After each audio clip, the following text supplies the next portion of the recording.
നിങ്ങൾ അറിഞ്ഞായിരുന്നോ ലോകത്ത് ആദ്യമായിട്ട് ഒരാൾ സെക്കൻഡ് മാരേജ് ചെയ്യാൻ പോവാന്ന്? അപ്പോൾ നിങ്ങൾ അറിഞ്ഞില്ലേ? അയ്യോ, കഷ്ടമായി പോയേട്ടോ.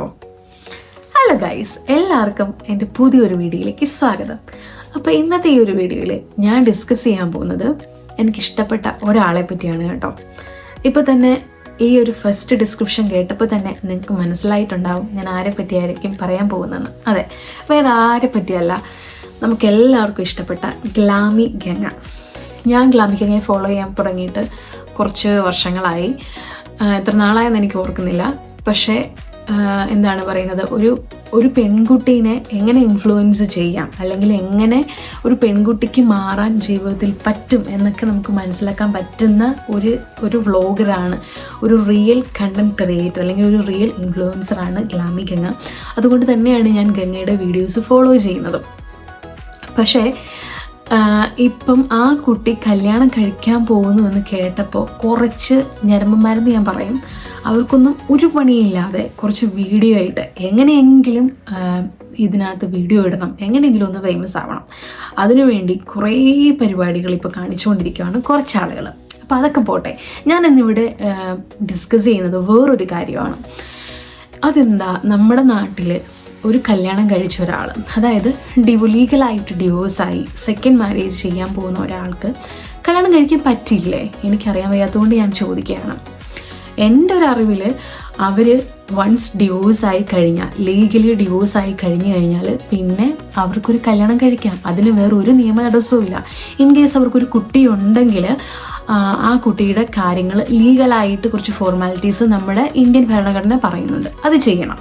അതല്ലാതെ ആ രണ്ട് വ്യക്തികൾ വൺസ് അവർ ഡിവോഴ്സിൽ എത്തിക്കഴിഞ്ഞാൽ അവർ ഫുള്ളി ഇൻഡിപെൻഡൻ്റ് ആണ്. അവർക്ക് പിന്നെ എന്ത് രീതിയിൽ വേണമെങ്കിലും ഒരു സദാ മനുഷ്യൻ ജീവിക്കുന്നത് പോലെ ജീവിക്കാം. അല്ലാതെ അവരൊരു രണ്ടാം കെട്ടാണ് അല്ലെങ്കിൽ അവർക്ക് ജീവിതം പോയി അങ്ങനെ ഒന്നുമില്ല. നമ്മളെപ്പോലെ തന്നെ ഒരു നോർമൽ മനുഷ്യരാണ്.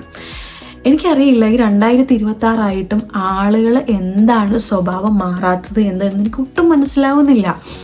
ഇപ്പോഴും നമുക്ക് പഴയ ഒരു കാല ചിന്താഗതിയിൽ പഴയ ഒരാളുകൾ ചിന്തിക്കുന്നത് പോലെയാണ് ഇപ്പോഴും ഈ മനുഷ്യന്മാർ ചിന്തിക്കുന്നത്.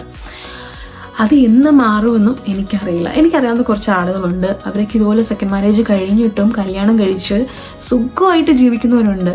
എന്താണ് ഗൈസ്, ഒന്ന് കല്യാണം ഡിവോഴ്സായി, അത് എന്തെങ്കിലും ഒരു ഇഷ്യൂ കൊണ്ടായിരിക്കാം, അവർക്ക് ആ ജീവിതത്തിൽ ജീവിക്കാൻ പറ്റുന്നില്ല, അതുകൊണ്ടാണ് അവർ മ്യൂച്വലി ഡിവോഴ്സ് ആവുന്നത്. അല്ലാതെ നിങ്ങൾ പറയുന്നത് പോലെ അവർ കല്യാണം കഴിഞ്ഞിട്ട് ഫുൾ അവരുടെ ലൈഫ് ടൈം മൊത്തം അവർ ഡിപ്രഷനിലിരിക്കണോ, അതോ അവർ കല്യാണം കഴിക്കാതെ ഇരിക്കണോ, അല്ലെങ്കിൽ അവരെന്താ തൂങ്ങിച്ചാവണോ? ഇതൊക്കെയാണോ അവർ ചെയ്യേണ്ടത്? ഇതാണോ നിങ്ങൾ ആഗ്രഹിക്കുന്നത്? എനിക്കറിയില്ല. അവർക്ക് അത് കഴിഞ്ഞ് ഒരു ലൈഫുണ്ട്, അവർക്കൊരു ഫാമിലി ഉണ്ട്. നമുക്ക് ആർക്കെങ്കിലുമാണ് ഇങ്ങനെ സംഭവിക്കുന്നെങ്കിൽ നമ്മുടെ പേരൻസ് എന്താണ് ആഗ്രഹിക്കുന്നത്? അവർ കല്യാണം കഴിച്ച് സുഖമായിട്ട് ജീവിക്കുന്നത് കാണണം എന്നല്ലേ നമ്മുടെ പേരൻസ് ആഗ്രഹിക്കുകയുള്ളൂ. അപ്പോൾ ഇവിടെയുള്ള കുറച്ച് ആളുകൾക്ക് എന്താണ് എന്ന് എനിക്കറിയില്ല.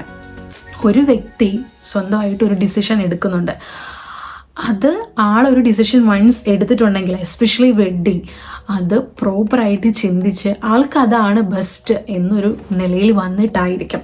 എന്നിട്ട് അതിനകത്ത് കയറി നമ്മൾ മാന്തിച്ചൊറിയേണ്ട ഒരാവശ്യവും ഇല്ല. ഇത് ഇപ്പോൾ ഇങ്ങനൊരു പ്രശ്നം വന്നതുകൊണ്ട് ഞാൻ പറയുന്നു എന്ന് മാത്രം. വേറെ കുറേ ആളുകൾക്കും ഇങ്ങനെ സെക്കൻഡ് മാരേജിൽ പോയിട്ട് കുറേ ഇഷ്യൂ ആയിട്ട് ഞാൻ കണ്ടിട്ടുണ്ട്. അതുകൊണ്ട് ഞാനിപ്പോൾ ഇതായി പറഞ്ഞു എന്ന് മാത്രം. എന്താണ് ആളുകളുടെ ചിന്താഗതി ഇതുവരെയും മാറാത്തതെന്ന് ഒരു ഐഡിയയും കിട്ടുന്നില്ല. അപ്പോൾ ഇനിയെങ്കിലും നിങ്ങളുടെ ചുറ്റുപാടോ അല്ലെങ്കിൽ നിങ്ങൾക്കറിയാവുന്ന സൊസൈറ്റിയിൽ ആരെങ്കിലും ഇങ്ങനെ ജീവിക്കുന്നുണ്ടെങ്കിൽ അവരെ വഴിക്ക് വിടുക. അവർ ജീവിച്ചോട്ടെ, അവർക്ക് ഇനിയും ജീവിതമുണ്ട്, നമ്മളെപ്പോലെ തന്നെ അവർക്ക് ഇനിയും ജീവിതമുണ്ട്. അതിന് ഫുൾ റൈറ്റ് നമ്മുടെ ഗവൺമെൻറ് കൊടുക്കുന്നുണ്ട്. പിന്നെ നിങ്ങൾക്കൊക്കെ എന്താണ് എന്നാണ് എനിക്ക് മനസ്സിലാവാത്തത്. പ്രത്യേകിച്ച് ആളുകൾക്ക് ഇപ്പം അവരൊക്കെ കുറച്ച് പോപ്പുലർ ആയിട്ടുള്ള ആളുകളുണ്ട്. അപ്പോൾ അവരെ കുറച്ച് മാന്തി കഴിഞ്ഞാൽ കുറച്ച് വ്യൂസും ലൈക്സും കിട്ടും. അപ്പോൾ അതുകൊണ്ടായിരിക്കും അങ്ങനെ ഇടുന്നതാണ് എനിക്ക് തോന്നുന്നത്. എനിവേ, പുതിയൊരു ലൈഫിലോട്ട് പോകുന്ന ഗംഗയ്ക്ക് എല്ലാവിധ ആശംസകളും നൽകുന്നു. നല്ലൊരു ജീവിതം ഉണ്ടാവട്ടെ.